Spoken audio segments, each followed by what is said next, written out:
I'm talking country girls and city women, it's your say. Gather listeners, she's gonna shout it, gonna sing it, do it her own way. Walking together. Please welcome to the stage the wonderful Gretel Killeen and Lieutenant Colonel Cate McGregor.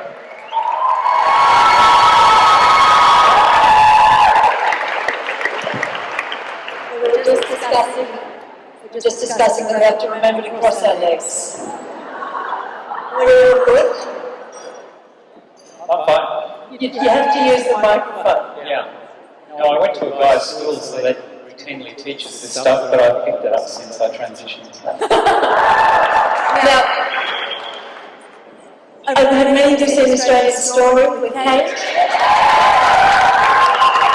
And you were also on 1+1. I saw, and just been in the papers a little bit. Yeah. Would you like to summarise why you've had all this publicity in one sentence? Well, it's very hard to be an observer in your own life, actually, but I suspect it's the juxtaposition of the incredibly alpha male life that I have led pre-transition. I think gender transition is still seen as strange by many people. It seems particularly strange when it's done by an infantry officer in the Australian Army and someone with a background in serious cricket and on the fringe of cricket. So I think probably the juxtaposition of who I had been and then becoming female led to a lot of interest in it. Yeah. Now, one of the things I'd never met Cate before, as soon as I arrived, we said hello. And the first thing you said after we discussed our outfits was that you'd had a bit of a backlash with some of the Christian forum. Can you just sum that up? Because that's where I just want to start our conversation.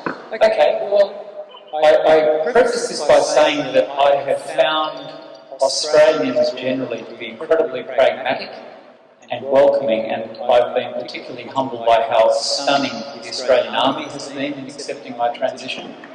But there has...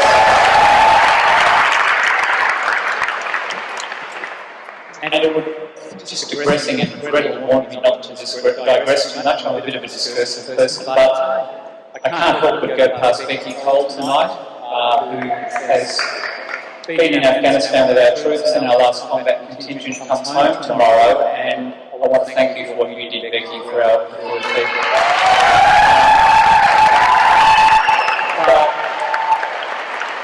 There has been a fringe of mainly Catholics, and I know Christine has experienced them as well. In fact, it's almost localised to one particular individual who I won't edify by naming tonight. I've had the most extraordinary kind of views from a handful of zealots online. It's been really purient and really offensive and hurtful. They never use my female name, they insist on using my male pronouns, and they seem to be particularly hung up that I use the female lavatory at work. Evidently, Catholics find toilets aphrodisiac in their effect.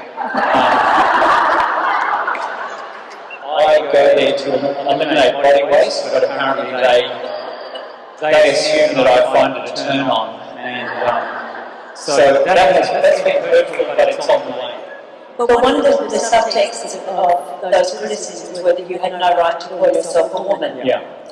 Which is a particularly offensive thing, but what surprised me was that you have had discomfort in calling yourself a woman as well, and refer to yourself as a trans woman. Yes. Now I find that upsetting to hear.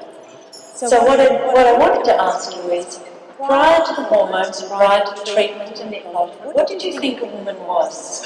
Wow. I've been very selective in the way I've defined myself, and I think transition is exactly what it means. It's a state of evolving and becoming, and I may define myself differently in a year or two. But it worried me intellectually to define myself as a woman, given that I was transitioning well into my 50s, and I have had every benefit that patriarchy can bestow. I've been a soldier, I hold the Order of Australia, I've been quite senior in cricket, in my view, was potentially offensive to women who'd been gendered through their whole life as women and suffered all the different problems that happen in a patriarchal society. And genetically, it is manifestly untrue to say that I'm a woman. So I always referred to myself as a trans woman. I thought that was respectful to genetic women. An event like tonight, where I've been invited and embraced by all of you, has changed the way I define myself, I think, because I felt really welcome.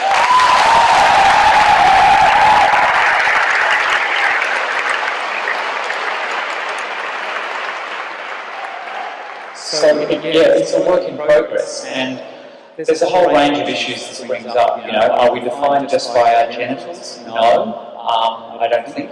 But I still feel comfortable calling myself a trans woman. But when I discussed with Steph and Paul and Fran and others, and I was really upfront about this because there'd been quite a controversy in the United Kingdom last year when Julie Birchall, for whom I have quite a lot of respect as a columnist, I might add, and I also had a laugh. She referred to trans women as screaming memes, and I kind of found myself in head-nodding agreement with that in some respects. But she was really militant about the status of trans women amongst genetic women. The best thing I read at that time was a beautiful piece by a young woman called Paris Lees, whom I've come to know a little bit through social media. And Paris Lees said a wise thing, and she's trans, and she said, "I don't know how any other woman feels, Julie, you're right, but then I don't know how any other man feels. I only know how I feel. And I feel and have felt for a very long time that I'm female, so Let's have a look, just quickly before we go. How do you think a woman, if it's not just genitals, that it must be in other parts of us? yeah, So, a female mind, sure. what is that? Well, you're potentially in a minefield here, aren't you? Because you can start hitting stereotypes that can offend people. But in my experience, and I've noticed it, and people have noticed it about me, that a lot of people have said that I'm lighter and more empathic since I've transitioned genders. As a guy, I think I was very combative. I think a large part of that was based on insecurity about my own gender. I think I was a great preemptive striker in defence of myself. I had a very precarious sense of my masculinity, and I was very belligerent. But look, you talk about people do all these officer intelligence ratings and stuff in defence and look at the way teams work, and the evidence seems to be overwhelming that women are much better at picking up non-verbal cues. They're much better at determining what people are feeling by examining responses and so on. I'm probably the most punctual woman I know. That's one residue that I have. And I can tell, and I hope I haven't stereotyped anyway. I'm doing my best to get late more often, and I did say to Gretel, I'm nudging 58, and this is so far past my bedtime. It's absurd. But I did have one funny thing about one wonderful gendering experience this week. I don't know how much of Australian story you saw, but a lot of it hit the cutting room floor. And the female part of me was really egotistical and hoped I looked kind of pretty and passable. But there was enough residue of my old self to think they used really shithouse batting footage of me in the nets. I was really cut because I was batting in bad light on the wet deck.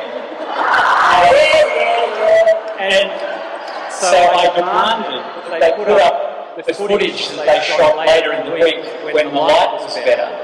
And I was in smoking hot form, and I was batting really out of my skin. There's 24 minutes of it on Facebook. You really got to do yourself a favour and go have a look. But I will shut up on this. But one thing that was really funny, all the women who saw Australian Story, this is a great insight into it. It's a long way to answer your question. All the women said, "Cate, you look so happy, you look really comfortable in your own skin." Virat Kohli, the Indian Test cricketer, said, "You're still moving your head across the crease before your foot." And Ed Cowell from Australian Open was a dear guy, a really tactile, lovely guy, said, Cate, how many times have I told you left-handers can't take block outside leg stump against right arm off spinners? So then I just ask you before we go, what would it take for you to feel like you're not a trans woman, that you are a woman? Well, Are you a bit prejudiced yourself? yeah, I heard Chaz Bonet say a brilliant thing the other night at a function we did together, and Chaz said he had to bury his own transphobia before he reached. So I guess I've got to bury my own transphobia to an extent, and after tonight, if the consensus is I'm a chick, albeit one who turns up too punctually,